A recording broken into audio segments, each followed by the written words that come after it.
Lakers last year, especially in that back half of the season and leading into the NBA playoffs, right? Austin Reaves was the guy, especially in that Memphis series down the stretch, who really was just taking over and showed a lot of promise for the Lakers.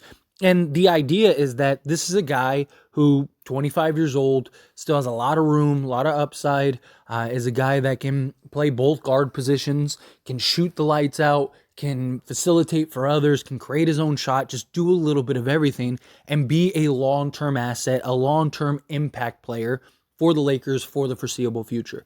The Lakers also got him on a real steal of a contract, 4 years, $56 million, especially when there were other teams, even the Spurs released a report that said, hey, we were looking at, $21 million a year type of contract. That would have been ridiculous. That would have been almost double what the Lakers ended up paying for him.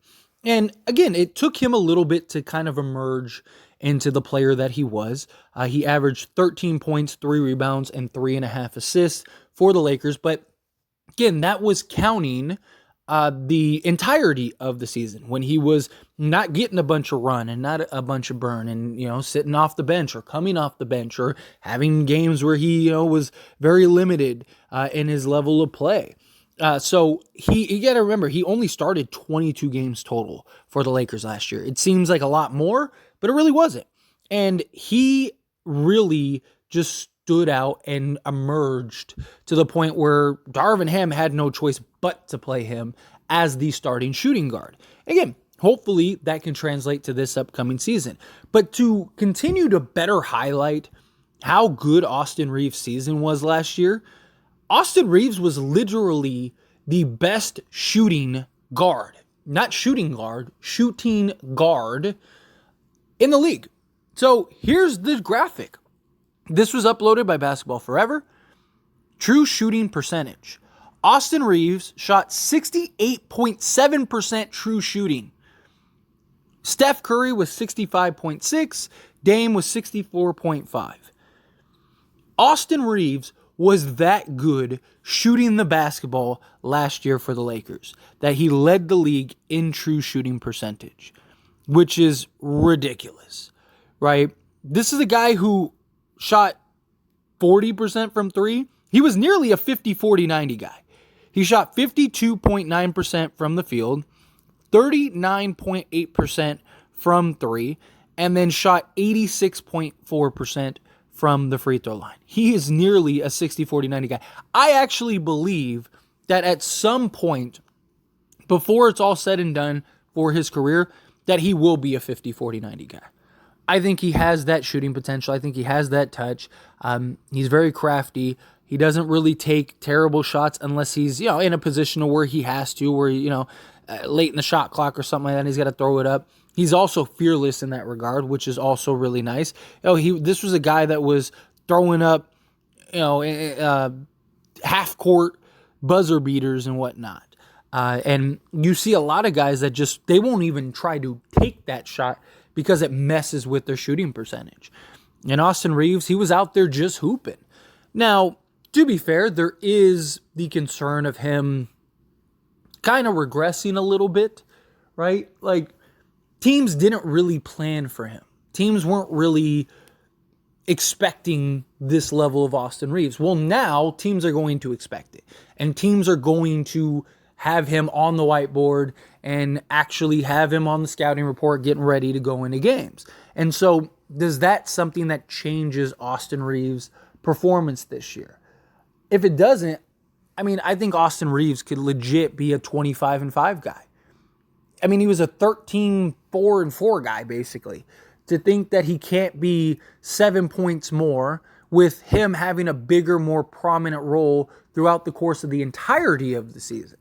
Because again, he averaged 13 points a game for the whole season, counting earlier in the season, right? So you put a full season of the second half Austin Reaves, that 22-game Austin Reaves, then now you're looking at a Austin Reaves that I fully believe can be a 25-5 guy. And I really do think can impact the Lakers, period. I really think that he, on any given night, may be the second option and the second best player on the court. That doesn't mean, because I've said this before, people are like, you're telling me he's the second best player. No, that's not. There's a big difference. LeBron and AD are the best players on the Lakers roster. But there's a difference between, on any given night, Austin Reaves being the second option because LeBron's just kind of coasting out there, or he has the night off, or AD has the night off, or whatever. There's a big difference between Austin Reaves being the second best player on the Lakers and Austin Reaves on some nights, or maybe any given night, being the second best player behind Anthony Davis. I think he's the guy that the Lakers really ride. And we saw the Lakers do that over the course of the second half of the season, as well as in the playoffs. Now, granted, the Lakers were kind of in desperation mode, right? The Lakers really couldn't afford any type of hiccups. They really couldn't afford to lose any type of game, so they really needed to ride their best players, and Austin Reaves was the guy that had the hot hand during that stretch. So that could have been part of it because he was getting like 35 minutes a game at that point. He was running a lot of heavy minutes. Again, he averaged 28.8 minutes per game last season, but again, that was for the entirety of the season. That was with him having games where he only played 10 minutes. So he's a guy that I think the Lakers, if anybody's going to play more than 30 minutes, I think it might be Austin Reaves. Because they want him to kind of play the point guard position more and kind of get more ball handling duties. So I think he has sets where he's out there with D'Lo. I think he has sets where he's out there with Gabe Vincent. And I think he has sets where he is the primary ball handler and he's running with the starters, or he's running with the bench unit, or a mixture and combination of it. I really do think that is going to kind of be how the Lakers go about Austin Reaves this year. I think they lean really heavy on him. They kind of let him blossom, let him continue to grow and develop. Now, again, how will Austin Reaves be able to make the adjustments as being a guy that teams are targeting now in the defensive end? Also, how will Austin Reaves adjust to just the spotlight? And I don't really think he has any pressure, right? Like, there's a big conversation about Austin Reaves and having pressure. I really don't see it because I think Austin Reaves is like in the best position possible, right? On any given night, he is on paper the second or the third or fourth best player. So if he has a great game, he's going to get all the praise. If he has a bad game, no one's really going to blame him for being the guy that lost the game, unless it's just some crazy, he misses a game winner or something like that. But the Lakers just lose a game, he'll be fine. He didn't get this like overpriced contract where he has to live up to it.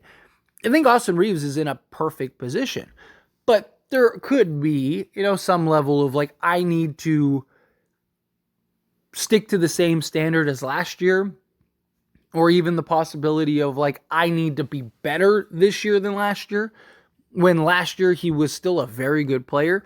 So I'm curious to see how it goes for Austin Reaves, but I do think that he's able to kind of overcome the obstacles. Then also the rule changes, right?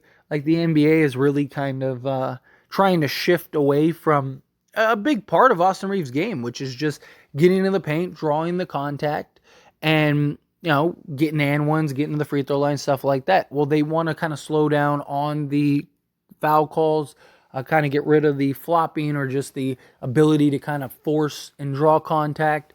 So, will Austin Reaves kind of be able to adjust his game? We did see him do a little bit of that in the playoffs, but a game here and there through a sample size, he was still getting some pretty nice calls. So how does that happen over the course of a season, especially when, rules like this are discretionary, right? So it's like, it's going to be one night a ref calls it, the next night the ref doesn't call it, the next night or another ref is giving out technicals for any type of flopping. There's a lot of layers to how this could go. But that being said, as always, this is a discussion, so I pass the question on you. Let me know your thoughts and opinions down in the comments below. What do you think? How do you feel about Austin Reaves being literally the best shooting guard in the league last season? Better than Steph, better than Dame, all of that. Do you think that he can continue that and translate that this upcoming season? Or do you think like, no, it's just because of the type of role he was playing? Again, whatever your thoughts are, however you feel about it, I'd love to hear it down in the comments below. And do you think Austin Reaves will be better, somewhere in the middle, about the same, or do you think he'll have a little bit of a regression compared to the second half of the season? All these things I'd love to hear, so let me know.